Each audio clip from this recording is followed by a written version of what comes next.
Genius, इस शब्द को सुनते ही तुम्हारे दिमाग में सबसे पहले क्या आता है? आइंस्टाइन या फिर निकोला टेस्ला या फिर क्लास का वो टॉपर जिसके नंबर तुमसे ज्यादा आते थे? हमने जीनियस होने का मतलब गलत समझ लिया है। हमें लगता है जीनियस वो है जो कॉम्प्लेक्स मैथ सॉल्व करे या फिर जिसका IQ 160 हो। लेकिन असल दुनिया में, डार्क रियलिटी में जीनियस वो नहीं है जो सब कुछ जानता है, बल्कि जीनियस वो है जो वो देख लेता है, बाकी सब मिस कर देते हैं। अगर मैं सच कहूँ तो तुम्हारी लाइफ एवरेज है, क्योंकि तुम वही देख रहे हो जो तुम्हें दुनिया दिखाना चाहती है, और तुम सुन भी वही रहे हो जो दुनिया तुम्हें सुना रही है। लेकिन अगर मैं कहूँ कि तुम्हारी अंदर एक ऐसा स्विच है, एक ऐसा साइकोलॉजिकल ट्रिगर जिसे ऑन कर दिया जाए ना, तो तुम्हारी प्रोसेसिंग पावर 10 गुना तक बढ़ सकती है। आज मैं तुम्हें कोई मोटिवेशन नहीं देने वाला। आज मैं तुम्हें 5 साइकोलॉजिकल लॉ बताऊंगा जो एक एवरेज इंसान को मास्टरमाइंड में बदल देते हैं। और ये बातें तुम्हें अनकंफर्टेबल लगेंगी, शायद तुम्हें लगे कि मैं मैनिपुलेट कर रहा हूँ या फिर मैनिपुलेट बातें बता रहा हूँ, ठीक है? लेकिन याद रखना, पावर हमेशा उन्हीं के पास होती है जो हमेशा समझने की हिम्मत रखते हैं। तो चलो तुम्हारे दिमाग के सॉफ्टवेयर को अपडेट किया जाए। सबसे पहला रूल, लोग सुनते हैं ताकि वो जवाब दे सके, बट एक जीनियस सुनता है ताकि वो पैटर्न ढूंढ सके। मेरी बातों से तुम फर्क समझो। जब तुम किसी से बात करते हो, तुम्हारा दिमाग नेक्स्ट लाइन सोचने में बिजी होता है। मैं क्या बोलूं ताकि मैं कूल लगूं? या फिर हमारी सबसे बड़ी गलती क्या होती है पता है? एक डार्क ऑब्जर्वर यानी कि एक असली जीनियस बात करते वक्त शब्दों पर ध्यान नहीं देता।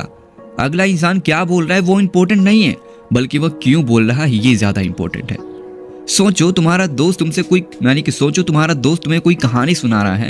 एक नॉर्मल इंसान सिर्फ कहानी को एंजॉय करेगा, सुनेगा, लेकिन एक जीनियस देखेगा कि उसने किस बात पर अपनी आवाज ऊंची की। वहां उसका ईगो है या फिर नहीं, वहां उसकी बात पर नजरें झुकी या फिर नहीं झुकी, वहां उसका झूठ है या फिर नहीं है, एक्सेट्रा एक्सेट्रा। देखो, मैं तुम्हें एक टास्क देता हूँ। कल जब तुम बाहर जाओ तो एक गेम खेलो।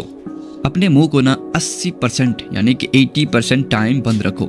सिर्फ देखो, नोटिस करो कि लोग कैसे चलते हैं। नोटिस करो कि लोग जब कोई नर्वस होता है तो अपने हाथ को कहाँ रखता है, कैसे हिलाता है या फिर करता क्या है।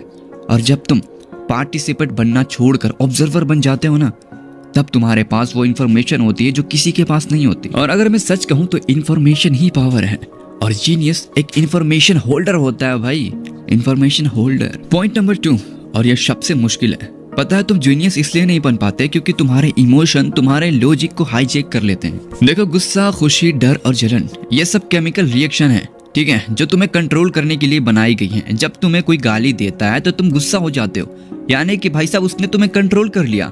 जब कोई तुम्हारी तारीफ करता है तो तुम खुश हो जाते हो, इसका मतलब कि उसने भी तुम्हें कंट्रोल कर लिया।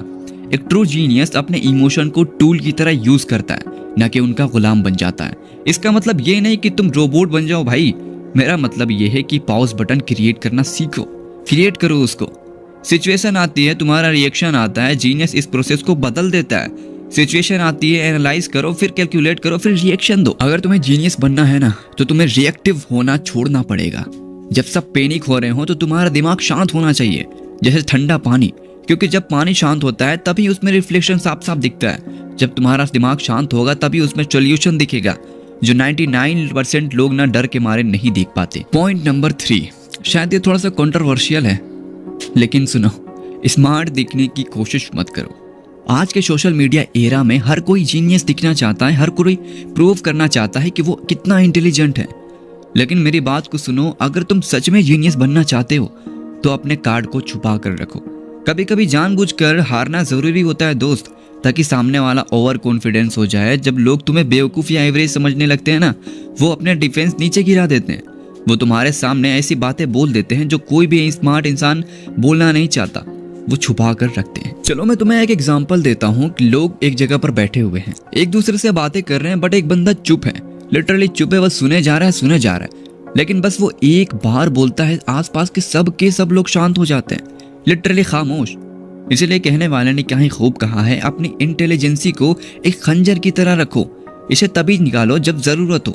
हर वक्त तलवार घुमाने वाला इंसान मदारी लगता है। अपने स्किल को सरप्राइज बनाओ, लोगों को लगने दो कि तुम एवरेज हो भाई साहब, लेकिन जब सही वक्त आए रिजल्ट से उन्हें शॉक कर। पॉइंट नंबर 4, जीनियस अभी में नहीं जीता, वो फ्यूचर में जीता है। नॉर्मल लोग सोचते हैं मुझे भूख लगी है, मैं खाना खाऊंगा, यानी कि उसने एक्शन दिया एंड रिएक्शन भी किया। भाई खाना मतलब खाऊंगा, बस खा लिया उसने। लेकिन जीनियस सोचता है अगर मैं ये खाया तो शायद 2 घंटे के बाद मुझे नींद आएगी और मेरा काम स्लो होगा और फिर डेडलाइन मिसिंग हो जाएगी। इसे कहते हैं सेकंड ऑर्डर थिंकिंग। सिर्फ ये मत सोचो कि तुम्हारा एक्शन का रिजल्ट क्या होगा, ये सोचो कि उस रिजल्ट का रिजल्ट क्या होगा। सच कहूँ तो जिंदगी एक चेस गेम है। एवरेज लोग सिर्फ एक मूव आगे सोचते हैं, लेकिन जीनियस पैटर्न ढूंढता है। अगर मैंने एक्स किया तो वाई आएगा, और अगर मैंने ये कर दिया तो जेड प्लान होना ही चाहिए। और अब पांचवा और आखिरी पॉइंट, मेरी इस बात को जरा ध्यान से सुनना। दुनिया के सारे बड़े जीनियस में एक चीज कॉमन थी, चाहे वो निकोला टेस्ला हो या फिर न्यूटन हो। इन सब ने ना अपनी जिंदगी का एक बड़ा हिस्सा अकेलापन में बिताया। सोसाइटी तुम्हें बताती है कि अकेला रहना बुरा है, अकेले रहने से तुम मतलब बेकार फील करने लग जाओगे, गिल्टी फील करने लग जाओगे, तुम मतलब अकेले ही हो जाओगे। लेकिन जब तुम भीड़ में होते हो तो तुम्हारी सोच एवरेज हो जाती है, क्योंकि तुम दूसरों के थॉट्स को ही ऑब्जर्व कर रहे होते हो। जीनियस आइडिया शोर में पैदा नहीं होते दोस्त, वो खामोशी में जन्म लेते हैं। और एक बात याद रखना कि तुम्हें दिन में कम से कम 1 घंटा अपने साथ बिताना होगा, बिना फोन, बिना म्यूजिक, बिना किसी ऑडियो ट्यून, मतलब बिना किसी चीज के, सिर्फ और सिर्फ तुम। ठीक है, तुम्हारे थॉट्स। शुरू में ये तुम्हें पागलपन कर देगा, मतलब तुम्हें लगेगा कि ये क्या हो रहा है, तुम्हारे दिमाग मतलब बहकेगा, तुम बोर होगे। लेकिन अगर तुम उस चीज को कर लिए तो लिटरली वहां तुम्हें क्लियरिटी मिलेगी, वहां तुम्हें वो आइडियाज मिलेंगे जो दुनिया को बदल सकते हैं। खुद को जानने के लिए दुनिया से कटना पड़ता है। अपने दिमाग के डार्क कॉर्नर्स को एक्सप्लोर करो, वही असली खजाना छुपा हुआ है। बस ज्यादा नहीं, तुम 10 से 15 दिन, 20 से 30 दिन ये चीज ट्राई करो और तुम्हारी जिंदगी में बदलावट शुरू हो जाएगी। आई होप कि तुमने यहाँ तक वीडियो शायद ही देखा होगा, लेकिन अगर देखा ना भाई साहब तो कंग्रेचुलेशन।